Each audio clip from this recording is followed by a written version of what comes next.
Hey, y'all, we have a special episode of the Late Night Vision Show. So, a little bit different setup here. I have my co host I want to introduce.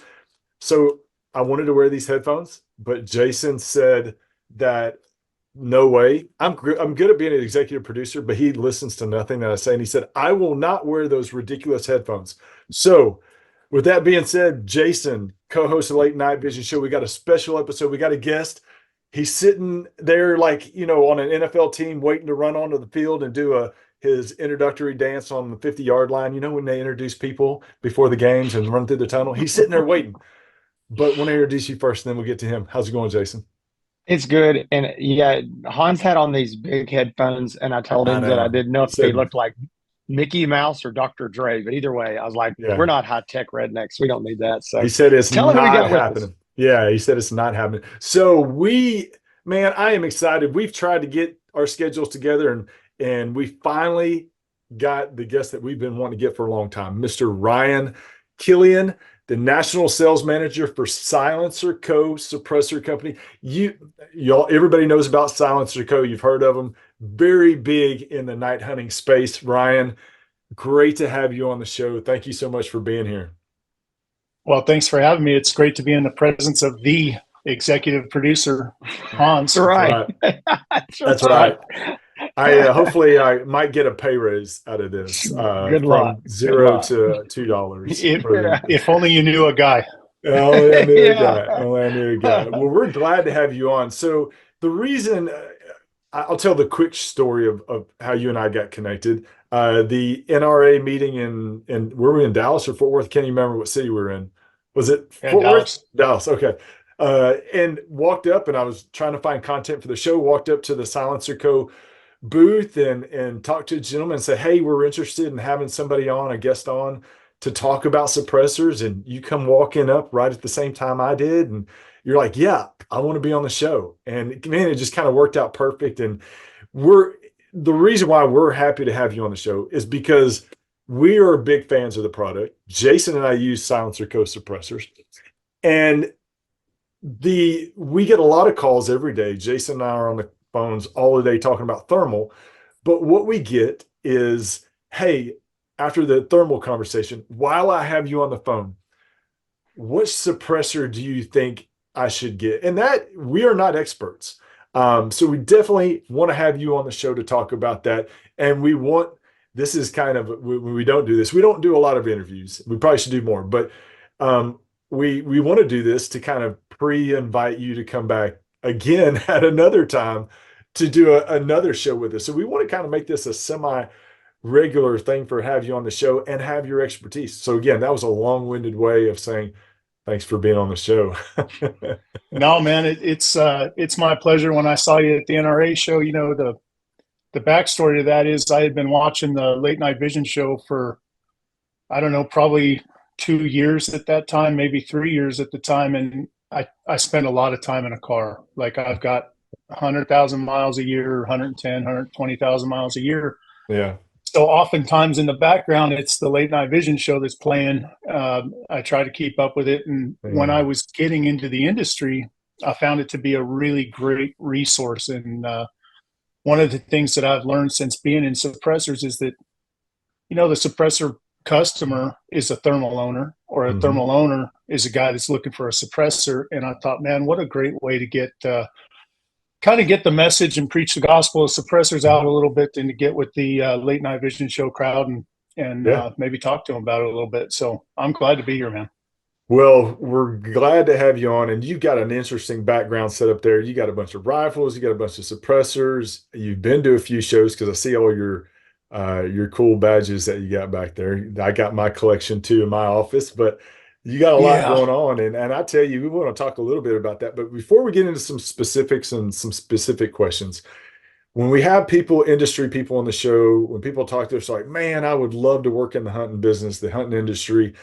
How did you get your start? And tell us, other than you listen to the late night vision show, which we are definitely flattered because we still find it hard to believe that we do have a loyal listener base out there. But what is your connection specifically to the night hunting and thermal market? Because we kind of know the tie, and we have a little bit of a connection there too. So tell us a little bit how you got started and your connection.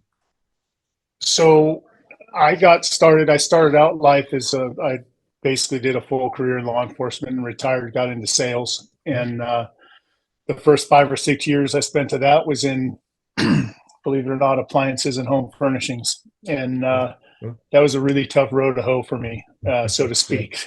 Yeah.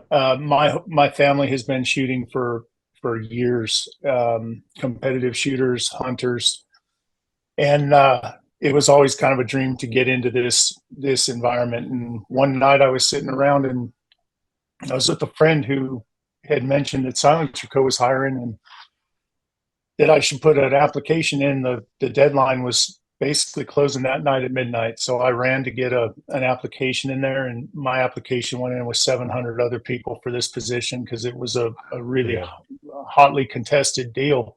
Yeah. And luckily, a whole lot of luck and a whole lot of God blessing me. And here I am today, man. And that's awesome. I've got the job with what I consider to be an industry leader that I can legitimately say is the best job I've ever had in my entire life. The people I'm around, the job I get to do, the work that I get to do is just very rewarding. And, it's also been a great year to be in suppressors, and we can talk about that a little while, but it is a good time to be in our industry and in this space. And every day I wake up, people kind of dream about having that job that they wake up and they're just super excited and very proud to have, and I've got it. So it's my dream job. So that's pretty much. And the AGM stuff in the background comes courtesy of what some people call the AGM girl. I am married to Sky.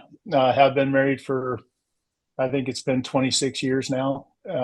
She runs customer service for AGM. So for the customers that are calling in to get an RMAs and stuff like that, they'll generally be talking to Sky while she sits in the exact same chair I'm in right now, and she gets them squared away. So she's got a team working with her now. So we're all kind of in the hunting world, so to speak. So, well, I tell you what, I got to say this, Ryan, and we're gonna move off in a rabbit trail for a second, but we've got to talk about your wonderful wife for just a second. She's Superwoman, okay?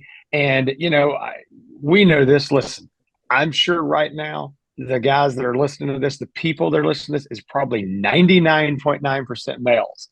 And I know that, and listen, we've got 3 ladies that work in our office, and they're amazing as well. And us guys couldn't do it without these ladies keeping us in line. But I know that there's guys that call, they get Sky, and they think, this lady's not going to help me. But it's unbelievable. I mean, I have emails, and I have sent these on to ball. I called, had a question. This wonderful young lady named Sky was amazing, answered all my questions. Really and truly, she knows so much about the product. I talk to her when I have questions, bumfuzzled on something. I don't know what's going on here. She is great. And so you are definitely a lucky man married to a great woman. And I'm going to tell you, she's a huge asset to AGM. I told her boss that I'll tell you what, there were some things I said that were so encouraging about her that I might not even want to say them here. It might insult some other companies, but I literally said, she is unbelievable. She's a huge asset for AGM's customer service. And so I know this show isn't about AGM, but shout out to Sky. She's awesome. And that's really, really great. No, that's really nice to hear. One of the things we might run into in customer service sometimes with, we all deal with some kind of customer service, is you get somebody that knows how to answer your question, maybe off of a spreadsheet or something like that. But she gets new product. She goes out, she tests it at the range. She tests it in the field. We hunt pigs a lot. We hunt all kinds of varmint all the time. So it's not unusual for us to be out. We've got a friend with connection to what feels like probably 350,000 acres right around where we live out here, and we're right outside of Jonesboro, and so we'll go run around and just she's about it.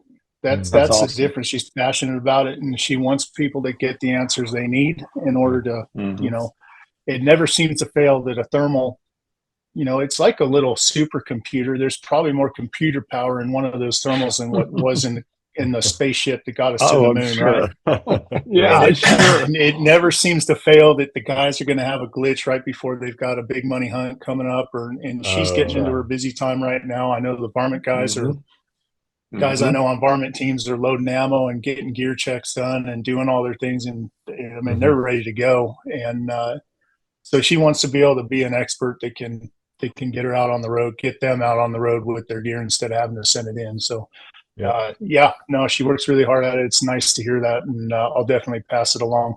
Yeah, absolutely. Well, listen, let me ask you this. So let's get back to SilencerCo. So this is a name, this is a household name brand. To me, this is, if you know anything about suppressors, and you don't have to know much, because Hans and I don't know much, except it's quieter when we screw them on the end of our rifle. All right. That's about where our knowledge ends. But SilencerCo is really, you know, one of the big name brands. Tell us a little bit about the company as a whole.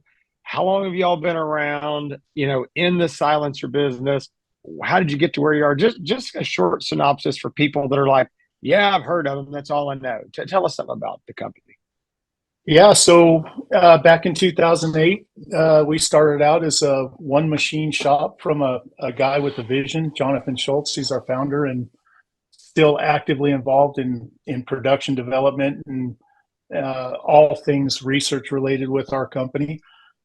He decided he wanted to make a suppressor because he thought he could do it better than what else was out there on the market. So that first effort resulted in the Sparrow, which is a 22 long rifle suppressor, which is arguably the most popular 22 long rifle suppressor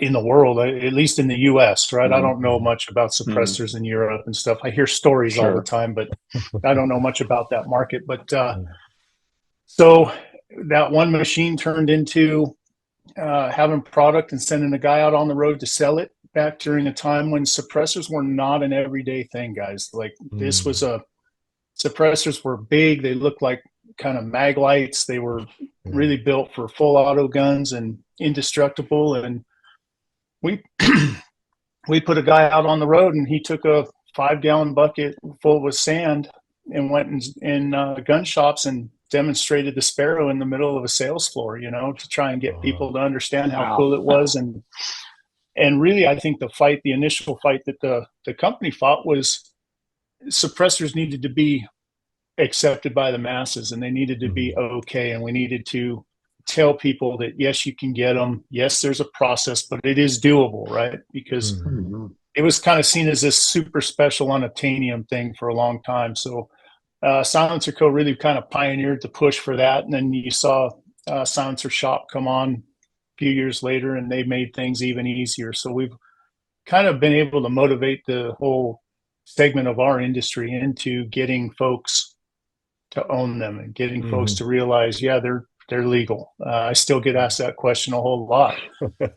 So fast forward to 2024, oddly enough, crazy enough, we're coming into 25 already, which feels like it was over in the blink of an eye. And SilencerCo is right about 100,000 square feet of machining. We're bringing machines in every day. We've got something in the neighborhood of 240 full-time employed. And then when I say full-time and employed, these aren't like 1099 guys. These are W-2s with benefits and retirements. And, you know, the company takes really good care of their employees. And we've got 8 people on the road. We've got an 8-man sales team. So it's just incredible to be a part of something. And I've been there for 4 years. I just had my 4-year anniversary with the company, and just to see the changes, like I haven't seen the suppressor market not in some kind of crazy state since I started here, because I came on in 2020, right? So we were in COVID and we were dealing with that. And then it just maintained crazy, crazy, crazy. And then February of this year, ATF form approval times started really picking up. And we've seen demand like we've never seen before. So it's a really good time. Just like I said, it's a good time to be in the business. It's a great time to be a consumer because you're getting a lot of really fantastic innovation, and companies are really pushing design envelopes that really they never thought they could do before. And you know, using new machining techniques and new material techniques, things like that. It's really cool. So a new Silencer Co. was obviously a household name. If you're in the hunting space, everybody knows Silencer Co. That shocks me. 250 employees, 100,000 square feet facility. I mean, that is a very, very large company. Jason and Jason's business with Outdoor Legacy. I mean, when we hear that, and we know what it takes just to run our little 5-man operation. I mean, 250, that is amazing. So, and it's and growing obviously, and then you talked about now with the convenience of being able to get a suppressor, obviously sales have exploded. Let me ask you something real quick, because just to try to help us understand and the relatability between our industry with thermal and night vision, how it relates to the suppressor market. When people call us and they talk to us, some of the biggest questions and that they or concerns that they have are, this is an electronic. It's technology. It's always changing. If I buy something now, is it obsolete in 6 months because of the change? It's like iPhones. Every year you got to get the new iPhone because it's got this or it's got this. You look at a suppressor, a piece of material. Really not a computer processor on board, nothing like that. I don't think. My gosh. But where does the engineering, you talked a little bit about it, the size of what the old suppressors were, and they're smaller now. Where does the engineering and the development go from where we're at right now into the future? I mean, how much more changing of these raw material objects can we continue to get progressively better, I guess is what I'm trying to ask. Yeah. Well, if you take that suppressor you had in your hand there, Hans, I'm pretty sure that's an Omega 300. Yep. And when that was launched, it was the lightest 30 caliber suppressor in its class. It may not have been the lightest. It was one of the lightest 30 cal suppressors in its class. It kind of set the tone because it had a removable mount down at the bottom there where you screw that can onto your gun. You might not think about it, but they didn't always have that. There was a time period where they were welded mounts, right? So you were stuck as to how you put it on the gun. And if you feel that suppressor, it probably weighs about a pound, right? There's some stainless steel in there, and it's got a titanium sleeve to add some rigidity and give it a full auto rating. But it's still a very lightweight suppressor. And then you look at the end there, and it's got that radial anchor brake, right? So some of the things that we're seeing in terms of evolution are with like this guy here. Now, this is a full titanium suppressor. This is our Scythe TI. It's a 30 caliber suppressor. It's got the removable mounts. This one weighs 8.3 ounces. Wow. So you're looking at something now through materials and machining techniques. And believe it or not, this 8.3 ounce can is as quieter in everything we meter than the Omega 300.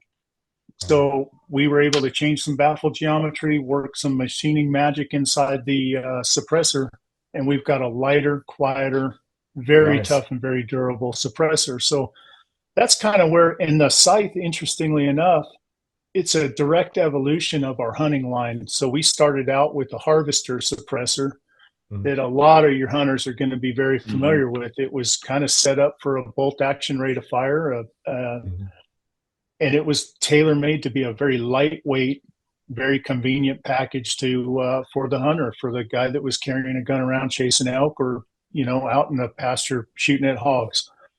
After that, we came out with the Harvester Evo, which was another iteration in a hunting line, and now we've got the Scythe TI. So Yeah. that's the kind of evolution that we're looking at now. And the Omega 300 launched the.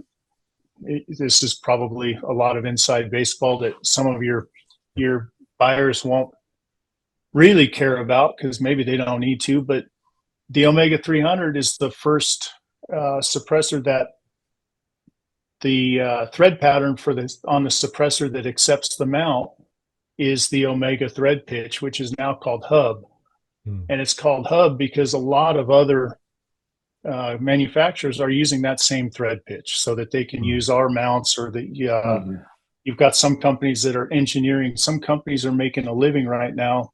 Their main line of business is manufacturing mounts for suppressors. So they're using that hub pattern or the Omega thread pitch to make that happen. So it's all kind of part of, I think, being an early innovator in that space is we get stuff like that. So Jason, when people call and they say, hey, what suppressor you use? We always say Omega 300 because it's the one that Jason got me onto this. And how many do you have, Jason? 2, 3, maybe of these? I've got 2 Omegas. So this one's got the baffle. I normally run it without the baffle. One of them I've got on my night gun. I've got this on a rifle that I shoot turtles out of my pond with. I don't really care about the length, but you know, it's funny, and I'll tell this quick story, and then Hans, I'll let you come back. But when I was buying this, I was dealing with Capital Armory, and here in Texas, they're great guys, and I'd already owned an Omega. I loved it. I wanted it because, again, I took the baffle off. I had it super short. That's at the time. This is one of the shortest suppressors out there. That was a big deal for me because I'm a short guy. So, you know, you get a suppressor this long and that thing's dragging in the mud because, you know, I'm 5'5". So that I needed a short suppressor and a short barrel. But anyway, I loved my Omega 300. I call back down there to Capital Armory. And guys, if you don't know, in my opinion, they're kind of what Outdoor Legacy is in the thermal world. I kind of think that's who they are in the suppressor world. So anyway, I'd already dealt with them, bought a couple of cans from them, really enjoyed talking to them, figuring out what to get. So I called them back. I was like, all right, I'm ready to buy another can. And here's what I want.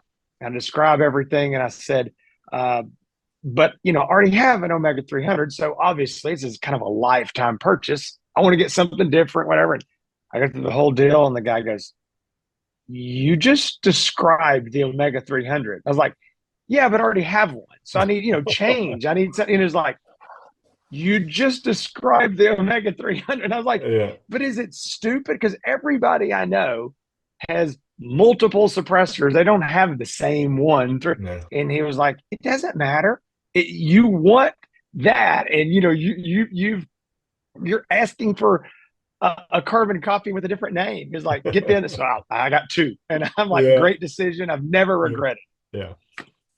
Yeah. It's a great it set the standard for a lot of years, man. That suppressor, it's just fantastic to this day. It's a great suppressor, and especially we've got a new price point on it, so people are going to be able to get it for like $5.99. So Hans, you know, I don't think we need to do any more of these interviews with Ryan, because while he was sitting here talking about a while ago, and he shows the size and he showed how wide and small, I was just sitting there thinking, this is going to be expensive because I know what I'm fixing to do. The 8 ounce, you know, well, from what it sounds like, you know, from the development phase and what you described earlier, it kind of sounds like a lot of the investment in technology and the continued progressive development of suppressors is dealing more on lighter, smaller, you know, more obviously as quiet or even more quiet, but having it lightweight. If you're talking about half the weight of this, because again, relating it to thermals, people call it, how much does it weigh? You know, my rifle's 8 pounds and this, and I'm carrying all this, and how much is the scope? Because every pound counts, every ounce counts. And when you're talking about, you know, cutting that much weight and just development and cutting 8 ounces off the pound of a suppressor, that's a big deal. And you're not you're not sacrificing quality. And being able to do that and continue to develop that, I could see why that, the newest models are going to continue to be successful. But I was going to ask Jason, I was going to ask him because I got a little Ruger 22. I'm like, hey, which suppressor should I get for my Ruger Precision 22 LR? So he may have just answered. It might be the Sparrows, might what I have to go with. But the Sparrow's a great can. It's a really easy 22 long rifle suppressor to own, and you might appreciate something like a switchback, and they've got it's a modular suppressor, so you can literally set that one up to shoot from about that big, and then it'll go to that big, and then it'll go to that big. It'll be the quietest in the long configuration. Yeah. But That's right. awesome. I'm gonna have to get online. What I think, I think we all need to get together and go to the range. Is what we need to do. There, I have now to we're do a talking. range though. I'll get you shooting it. Yeah. So, all right. So we get a lot of questions about thermals. That's what we know. When we get questions about suppressors, we just don't know other than what we like. But when we're trying to help somebody decide on what night vision or thermal that they need, there's a series of questions that we've got to ask them. How far are you shooting? What are you using? What application? What environment? What are you in wide open fields and close range? There's a series of questions that we have to find out so we can help narrow the search. For our audience that are just like, I don't know what suppressor to go to. There's a million of them, and I don't know anything about any of them. When they go to that suppressor expert, like you mentioned, Capital Armory or so many other good dealers out there, what questions do the customers need to be able to answer to help them get that search narrowed down to the right suppressor for them? That's a great question, Hans, and it's one of the reasons why I wanted to be on the show is because I know from experience of being a customer that you guys do ask those kind of questions, and that's really the most important part of your decision, a customer's decision to buy a suppressor. Because even though the wait times since February have been a lot, turn times on Form 4s have been a lot faster, it is still a lifetime purchase, right? That's why we have lifetime warranties and no questions asked warranties and things like that, is because we don't want the customer to have to pay a $200 tax to the government because it wasn't the right thing or because they didn't know what they were getting into. So the first question that a customer should ask themselves, or that a suppressor salesman should ask the customer, is what kind of shooting are you doing? Because there's a huge difference between a guy that goes out and trains with an AR-15, like a tactical style shooter, to a guy that goes out with a bolt action gun and hunts hogs, to the same guy that might go out with a 308 AR-10 hunting hogs. There could be a lot of difference in the like rate of fire, how much time the suppressor has to cool in between engagements, right? So if I'm telling somebody that, and they say, well, I'm getting into sounders of 30 or 40 pigs all the time, and I'm doing mag changes in the middle of it, and I'm doing the best I can, and I'm shooting 30 rounds per stand, I'm probably going to push them towards something like an Omega 300. The scythe is not really designed to be that. Now it'll hold up, but it's not designed to be that repetitive kind of high use, high temperature sort of situation. Any kind of titanium has some challenges when it gets up to about 900 degrees. You want to kind of let it cool, right? So for a guy that gets into groups of 5s and 10s, yeah, the titanium can is going to be great. For somebody that's shooting out of a gas gun, like an AR platform gun, they may very well appreciate spending a little money, more money, and getting into something that's low back pressure. So it'll keep the gas out of their face. It'll keep the gas out of their bolt. It'll keep the gas out of the magazine. And it just makes it so that they're not going to have a trouble seeing, or the eyes watering maybe after 10 or 12 rounds that they're used to. But out of that platform, it's incredibly beneficial. That can's not really, that low back pressure design isn't as advantageous for somebody that's shooting a bolt action gun, right? So there's these questions. So rate of fire, what kind of shooting you do, and what's more important to you. Is it, there's several pieces that come into the puzzle. Is it durability? Is it sound reduction? Is it price? Right? So probably the same thing that your thermal guys are going to want. They want the best for the dollar that they have to spend. What's it going to be? But at some point, you're going to have that point where you got to ask the question, what's the most important to you? Right. And based on that is kind of where I guide that conversation. But it should take, it probably usually takes me 6 or 7 minutes of very direct questions to get an understanding of which direction and here's another one. It's commonly kind of overlooked is, what do you want to suppress? Because most people, they'll say, oh, I want to suppress my 308. I said, all right, great. You have any other guns? Well, yeah, I got a 243. But it's not threaded, and I've got a 5.56. Well, actually, I got 4 5.56s.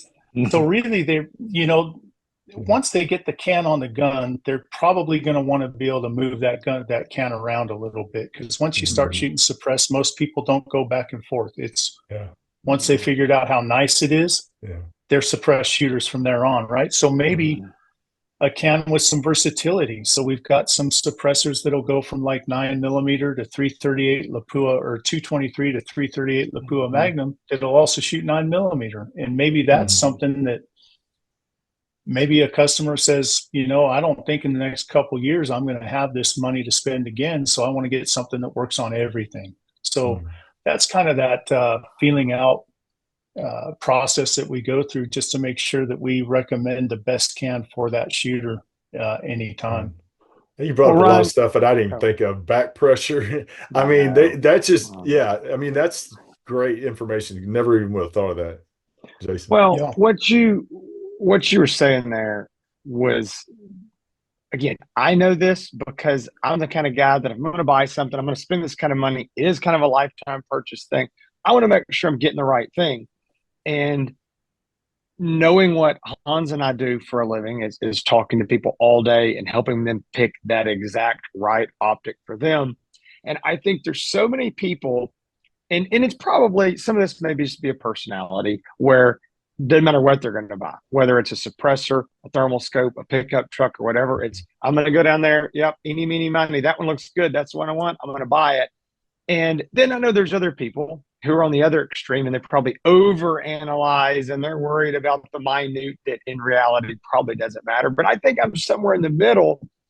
And what you're saying here, to me, shows that not just thermals, and this is again, tooting our horn over here of not just us as dealers, but if you're going to buy something like this that is expensive, that matters, you're not buying a pencil sharpener, you're not buying a phone case, you need to talk to somebody that knows something about it. And so whether that's thermals or suppressors, and I think the suppressors, while they may not be as complicated with all the electronics and the features and whatever, you just brought up all kinds of things that I know nothing about. And I think it's so easy to say, well, I'm going to go on this website right here, and oh, that one's lightweight and short, that's the one I want. And there's so much more to it, and you need to talk to somebody who knows what they're doing. So I think the moral of the story is, when you're buying hunting equipment, let's just talk about hunting because that's the industry we're all in. You're buying this kind of stuff, you need to find a good dealer who knows their stuff, doesn't just, I own one, I sell them. They can talk to you and tell you what you need to get. I cannot, you've said it better than I could say it. I'm just going to say it louder for the people in the back, Jason. Look, the internet, social media, there's some really great people with some really great knowledge that'll really try to take care of you when you ask a question. And then there's 10 other people that are going to offer an opinion without having owned any of it. Yes. Yes. I know for a fact there'll be people on suppressor forums that are talking about, they're talking like they're a subject matter expert, and they live places where you can't have a can. Like, you literally don't know. So let's just, and I really think that that's something that's special about our industry is, if the consumer is willing to put a little bit of time into finding a professional, they will get the best advice they can possibly get. It's why we've got these gun shops. It's why we've got these dealers. Yeah. It's why we've got businesses like you mentioned Capital Armory earlier, and yourselves, where you found a section that you're passionate about, and you stick with those, inside those parameters, and you do really well with it. And I think it's a great service to the consumer for sure. Well, I'll tell you, and we won't go down this rabbit trail. Hans and I've talked about it before, but I'm so glad to hear somebody else say what you did about the guys talking about suppressors that they portray themselves on the internet as an expert. They actually know zero, probably don't own one. We've been down this road with thermals, and when we talk about it, it definitely sounds like, well, yeah, you just want people to come call and buy from y'all, whatever. But it's like, you don't understand. Everybody's an expert on social media. People are saying this stuff, and they've literally never even looked through one. And then you have the useless information of what you just said. Well, hey, which suppressor do I buy? And everybody starts screaming out, I got two Omega 300s. I love them. Well, okay, but that has nothing to do with you. That is nothing. Right. This may be a great can, but it doesn't mean it's what you need. And so that's where it all comes back to finding a good dealer. And you made a point, and then I'm going to end on this. I think that our industry is special in the fact of we do have a lot of good mom and pop businesses, small businesses run by great people in this entire industry that specialize in certain things, whether that's guns, whether that's suppressors, whether that's thermals, whatever.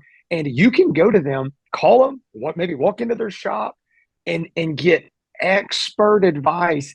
And sometimes if you think about it, you get outside of this hunting world. And let's say maybe you're buying a dishwasher or what, you can't get that. You got to go down there and, look at Home Depot and Lowe's and go, well, these are my choices. And I guess I just pick one of these. So we're very blessed in this industry to have so many knowledgeable, passionate people. And it doesn't matter if you're looking for tripods or suppressors or, pistols or long rifles, there's a lot of really good companies out there that you can go to and get that expert advice. And it doesn't cost you any extra to do it. That's right. And you'll make a more informed decision, and you'll better spend your money. I don't know what y'all are talking about, man. Right. Facebook forums are the best place to get information about everything. Yeah, exactly. But I think it's important to note you'll get some real true experts in those forums. That's right. Yeah. You'll get they get drowned out though. But they get drowned out. But exactly. They get drugged to the bottom. And I think that's why they have like a 1-year shelf life, man. You'll see them active for a while, and then at the end of it, they're just like, screw it. Yeah, I'm exactly. Done. They get drowned out. It's true. Yeah. All right, Ryan. So listen, we've already talked about, some of the new technology, engineering, some of the things that y'all are changing, going to. I don't know, in the suppressor industry, kind of when y'all start announcing all your new stuff. I don't know if that's SHOT Show in January in Vegas. I don't know if COVID killed that for y'all and you just bring stuff out. But do you have anything new in the works right now that you can talk to people about, or is there something it's all kind of under wraps for a few more months? So I've got a bunch of stuff that's under wraps. I'm not going to lie, but I do have, and I'm the most. It's going to be some. I'm super excited. I don't think our company has ever been in a position where we're ramping up to present the type of products that we've got coming out. At SHOT Show this year, we released a Velos, which is our low back pressure. We released that suppressor in a 7.62 caliber, so 223 up to 300 Remington Ultra Mag rated. And we did a Velos K, which is a 5.56 suppressor. It's a dedicated suppressor, and it's very small, and it's a low back pressure suppressor. And we also released the Spectre 9 Ti, which is a 3.8 ounce 9mm suppressor. It's just fantastic. And it was a lot. Like, I've never been a part of 3 new products, but we actually had a 4th to launch that was ready to go at SHOT Show.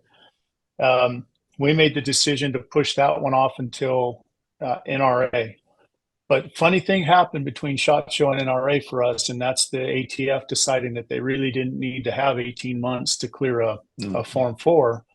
And that created the biggest production demand, I think I'm pretty safe to say, as big a production demand, if not the biggest, that we've ever seen in suppressors, which caused us to hold off on launching that new suppressor because we didn't feel good about launching new product when we couldn't support the orders and the suppressors that people were already looking for. So that new suppressor is called the Scythe ST. A lot of people haven't been talking about it too much because they don't know, but it's a Scythe geometry baffles generally. It's going to be about that much longer. It's going to be stainless steel. It's going to be full auto rated, and it's going to be modular. So you can shoot it in the long to get as quiet as you want, or you can shorten it up in case like Jason. And Jason, you're talking about being a short guy and wanting a short can, but I'm going to challenge one thing there. Like, I do a lot of my hunting out of a buggy, right? I've got a Can-Am, and I'll sling my rifle and drive the buggy around. What bothers me is when the tip of that can hits the plastic on the bottom of that buggy. And I know that it's probably not scaring a pig away, but I think I am. So I want that short can for that. So it's a bigger thing than how tall you are, right? But it is a super, super quiet suppressor. In fact, give me just a second. I'll grab it for you. I've got a prototype one right here. Give me 1 second. Get some show and tell. Man, we're doing it right here. We're seeing all about it. Here it is. I see it. So this is the first time I'm publicly showing it like this. So that's it right there. Oh, wow. And I'll put this guy up. Oh, yeah. So you can kind of get an idea of the size. So in the short configuration, it's a touch shorter than the Scythe TI. In the long, it's obviously longer. Yeah. Boys, it's a super quiet can, and it's really tough and durable. So still got the single port radial anchor brake on the end that will come off, so you can run a flat cap if you'd like. Bravo threads on the end, so however you want to mount it up, you can do it. But this can right here, I think is going to be we've got the potential to just continue the whirlwind that the Scythe put us on, and it's a really neat can. What's the approximate retail on that? I don't have the retail price right now, but I think it's going to be somewhere between $8.99 and $9.99, maybe a little bit lower than that. That's not bad. That's awesome. Right here on the Late Night Vision Show, man. Ryan's showing off the wares. Awesome. Yeah, right that is there. great. That's awesome. Thank you. Well, so like I said in the beginning of the show, we definitely want you to come back on the show. This was a chance to introduce you, reintroduce SilencerCo to everybody out there. Everybody already knows who they are. But we'd like for you to come back and be able to show more products, some new releases, whenever you want to come back on the show. But between now and then, if people want to follow SilencerCo, if they want to keep up with new releases, where do we need to point them to go to? Listen, we're super active on we're as active as we can be on Instagram, the SilencerCo main page there. We're on Facebook. Apparently we're on Threads. I think we're on Twitter, all that stuff. So you can find us all those spots. We've also got a really great website at silencerco.com. It's got a ton of educational material up there, and it's also got a dealer locator. So all of the dealers that are in that dealer locator are folks that we've worked with and trained. Like, that's one of the main jobs that my staff and I have, is to go out and train, like we were talking about, to help make subject matter experts in dealers. And they can get the information they need there. If there's anything else that they need, any questions or anything specific that maybe I can help out with, if they'll email info@silencerco.com, that'll get to me and I'll give them a hand. Oh, goodness. You have just opened yourself up, man. Yeah, exactly. You're going to get so many emails from I ain't scared. I ain't scared. he's going to put forward to Sky. You know, like Yeah, she can yeah. handle this. So you know, silencerco.com sounds like where they need to go if they and you did say you've got some educational information up there as well, so they can kind of learn more about what they need and what they, the absolutely. Oh, we've products. got a Okay. really cool YouTube too. Okay. Our YouTube has a ton of really cool. We just did a nighttime PRS shoot video. Before that, there's prairie dog hunt in there. There's all Nice. kinds of neat stuff. So we're Good going to be deal. seeing some really neat things coming in that with the YouTube. That's So awesome. Good deal. Ryan, listen, we really appreciate you coming on the show. And it's nice to talk to somebody that is an expert in their field. You clearly are. You know way, way, way, way more about this stuff than anybody that I've probably ever talked to. And it's really neat. We do want to have you back on the show. I'm not lying. The whole time I was sitting here and I didn't really want to be looking down, but you were saying things and like, I need to ask this question. I want to know this. And I mean, really, there's so many things. And I know that our viewers, our listeners, they're going to have a bunch. We're going to ask them to, if guys, if y'all are watching this, you got questions and you want us to ask Ron next time we have him on the show, send us a message, leave a comment here, whatever. Mhm. We're going to try to put some of that together because there's so many questions.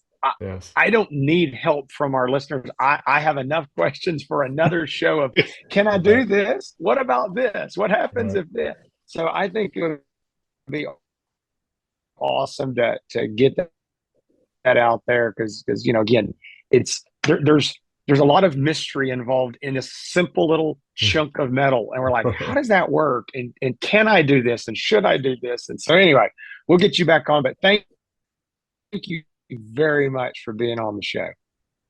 it's an absolute pleasure. Thank you guys. And it's nice I've listened to you and watched you guys on so many videos. It's like we're old friends. So it's nice to actually be here and there you go. And have the conversation. So That's thank awesome. you. All right. So y'all heard it. Y'all go to silencerco.com. Well, check thank out you everything. very much.